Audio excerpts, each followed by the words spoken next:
Integrity is defined as firm adherence to a code of especially moral or artistic value according to the online version of Merriam Webster dictionary, and its worst enemy is corruption.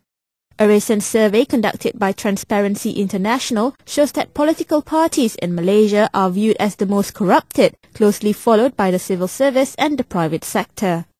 But one must remember that installing integrity is a long and ongoing process, says Director of Malaysian Institute of Integrity, or MII, Muhammad Nizam Muhammad Ali, who says that the civil service has a higher level of integrity compared to the private sector. Public sector, in our experience in Malaysia, for example, is the backbone of the country's integrity framework.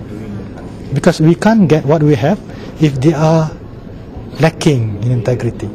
The fact that there are some delivery problems, there are some personality problems, that doesn't take away the merit that this particular country is being built over time by the civil service that deem integrity as the key virtue.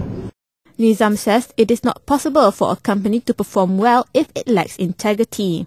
If you do shortcuts, you take corners, you just want to have quick gains, you may win one day, but you will lose out in the end. Why? Because the society at large is your consumer base. They will know once you are the corporation that cheats them. Right?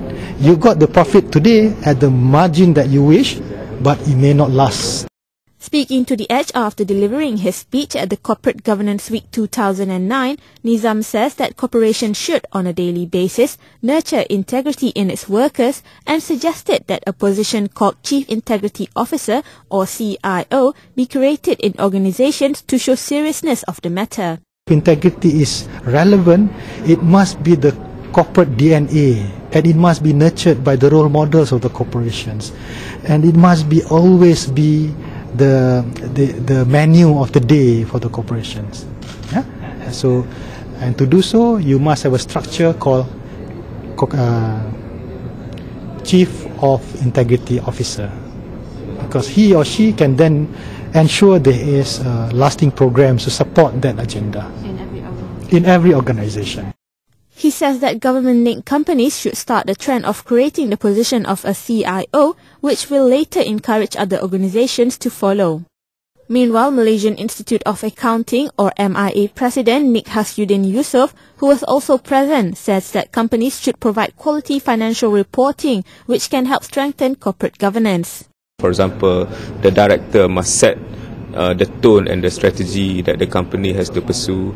They have to make sure, and then the audit committee has to play their role in assessing the financial reporting capabilities of the company, making sure the right processes are there, the right people are employed, and the management basically has to ensure that they deliver what the company is supposed to do. So I think, and then you have the auditor at the end, which come in and provides the opinion on the truth and fairness of the financial information. He adds that basic values like honesty and integrity is the key driver of good financial information.